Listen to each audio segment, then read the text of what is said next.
It's Saturday in 2007. You wake up after a monotonous week of morning classes. You're not exhausted. You're determined. And determined for what? To visit Medit home today.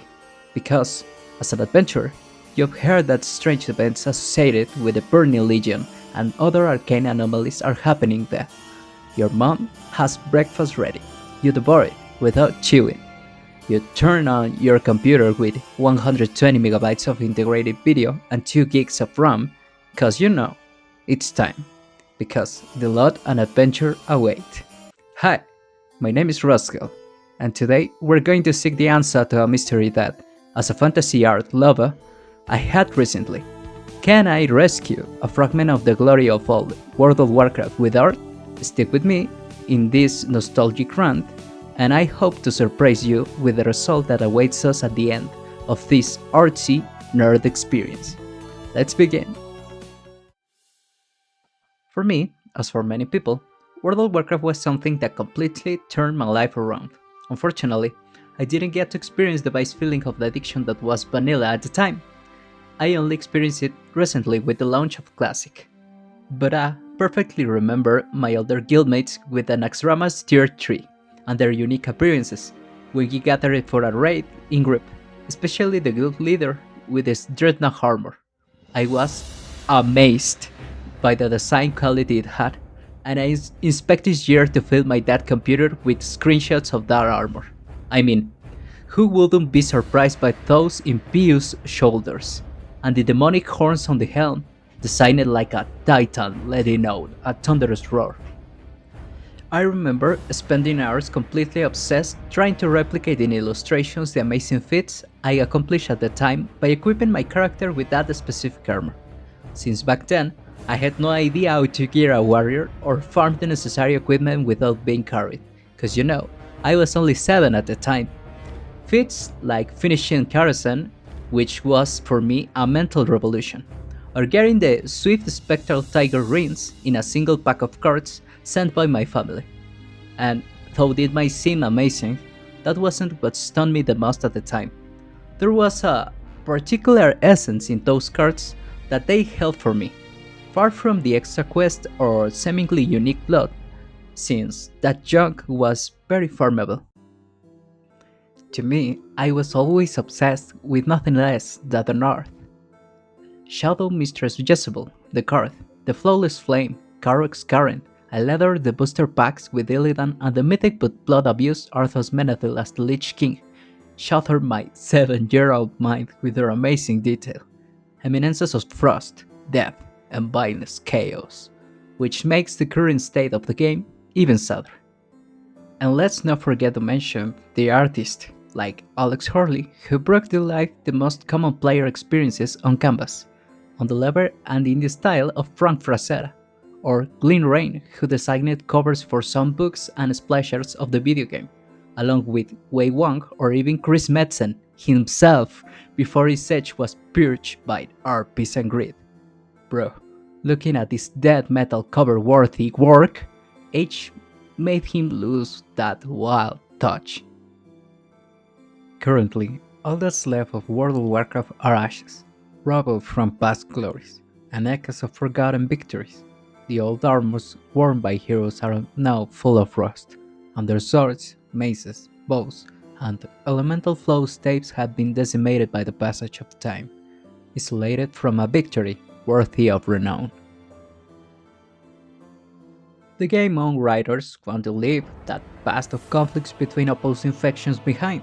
They want to forget the great tyrants we toppled in their own throne rooms, the wars that were fought and the lives that were lost, but persisted as legends for their sacrifice. Some of them simply eradicated by lesser ones as a class of abuse.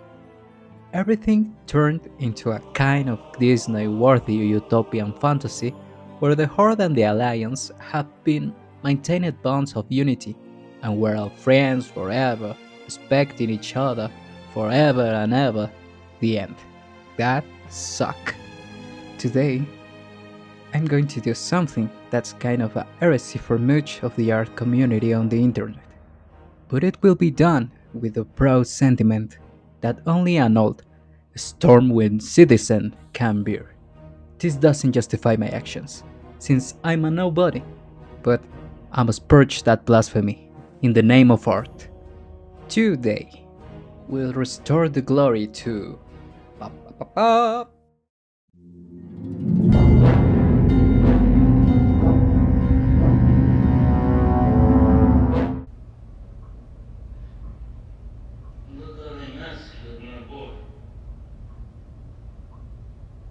And how will we do it, you ask?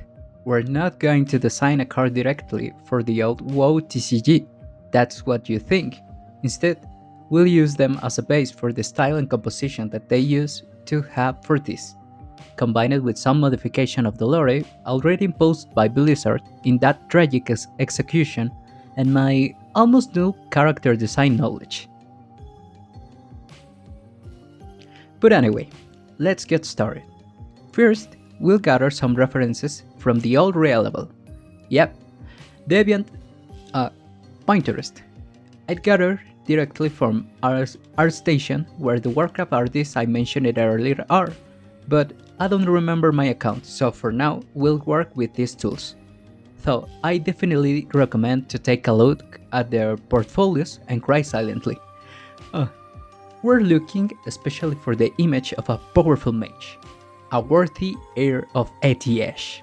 Any references with semblance is good for this. It can be from Dungeons and Dragons, other fantasy books, poses of musicians with mixed stance held high, Jaina Proudmore herself. I don't understand why she has more well executed splash arts visually, and others for Khadgar obviously, which in this case I took as a base reference for the design he has in the Harbingers series illustrated by Josh Tallman. Now next, while we understand that in World of Warcraft there are mechanical wonders made by gnomes, the Thingers, ranging from a mech for Gelvin to the tragic disaster that was Namerrigan, that wouldn't be what an Archmage will take as an option for moving in battle. Maybe for his recovery or to the development of a skill, but not to dodge and confront the enemy. It's simply not practical. Having the supreme mage par excellence of Azeroth as a wheelchair user completely clashes, not only because lacking some bodily function or limb mobility has never been an impediment for the other leaders and warriors to prepare as they are, with bravery and self-overcoming, and also because not far off you have the damn OG Sol'Jin, a many-troll warlord. That bastard kicked your ass in Solomon with only his right arm and a missing eye. Huh? What's an excuse for that? So, for this, I was racking my brain and out my base knowledge of fantasy. At first, I was guiding myself toward making him levitate, either as an ethereal being or a winged guardian, but I thought of the elementals that already exist in World of Warcraft with their lymph, tail, thingy elemental, and discarded the idea since he'd looked like some curious creation of himself, like a Poe from the Legend of Zelda series. So, I settled on the following based on the last idea. Hope you enjoy. Khadgar enters the Spire of Dalaran, where he confronts Xal'atath. Using his staff, Etiash, a luminous torrent that alters the energy and the perception around him, is fired toward the Herald of the Void, striking her squarely and hurling her into a cloud of dust and rubble from which she emerges. Moments later, immaculate and ready to counter with a spell born from the void. With no chance to evade it, Khadgar takes several hits to his lower abdomen that lift him up and slam him brutally against the upper frame of the doorway, hurting his body. As, with adrenaline fueled speed, he managed to shield himself slightly with his staff, before the rest of the impacts can reach any vital organ and end his life. At that moment, a loud crack echoes as he plummets downward, crashing to the ground with an impact that shatters the tiles beneath him. and the essence of what was once at the edge scatters in fragments. He can move. Panic sets in, and he begins to lose composure, until the whistle of an arrow cuts through the tension and clears his mind for a few seconds. Isalira, who has also arrived to confront the aberration from the abyss, only to be instantly punished by a psychic attack from it. Khadgar desperately shoots for air to flee, now knowing a fraction of the enemy's true power, and with his last reserves of strength, he teleports the elf far from the battle and from Dalaran, saying, "This is not your fight."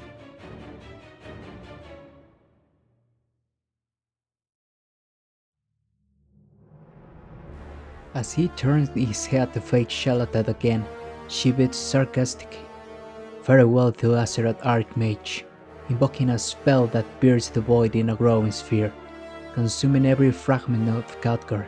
It begins to disintegrate him into the profound depths of absolute nothingness, the heart of the void, taking Khadgar and the ancient citadel of Dalaran with it.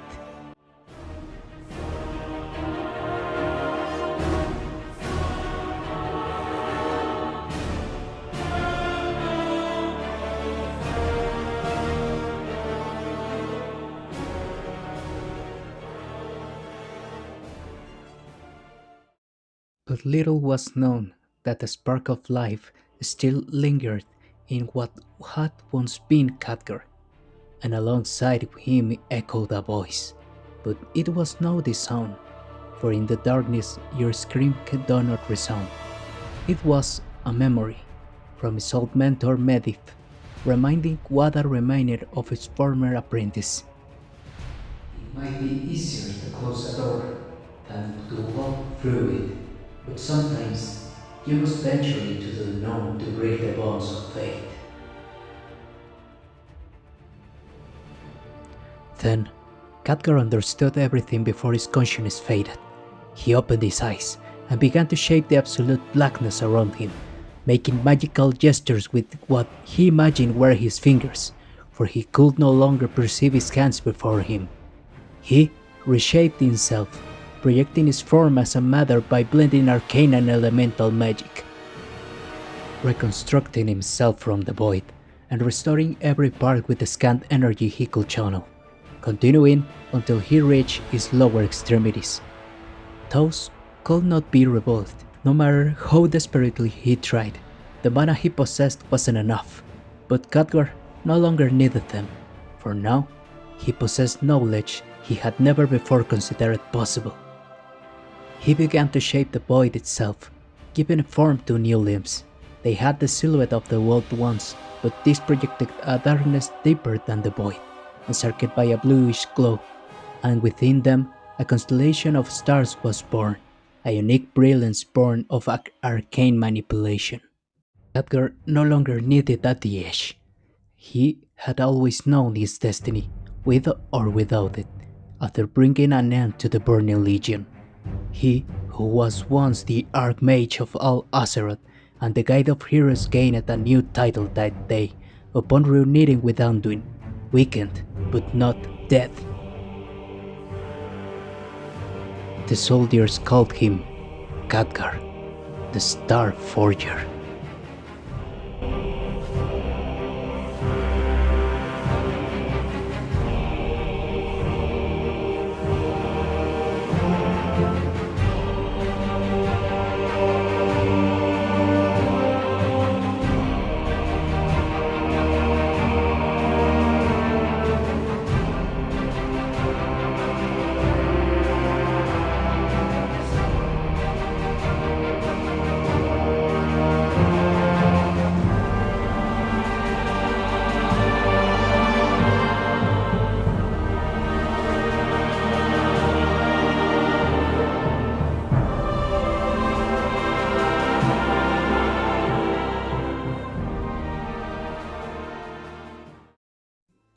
See, it wasn't that hard, Blizzard.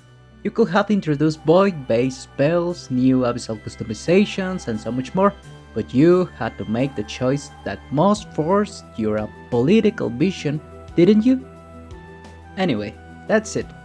I was just going to drop the art here and call it a day, but I figured that will be too vague on my part, and the narration gives more context to the result. Hope you enjoy it. You'll find the download link for this piece on the description.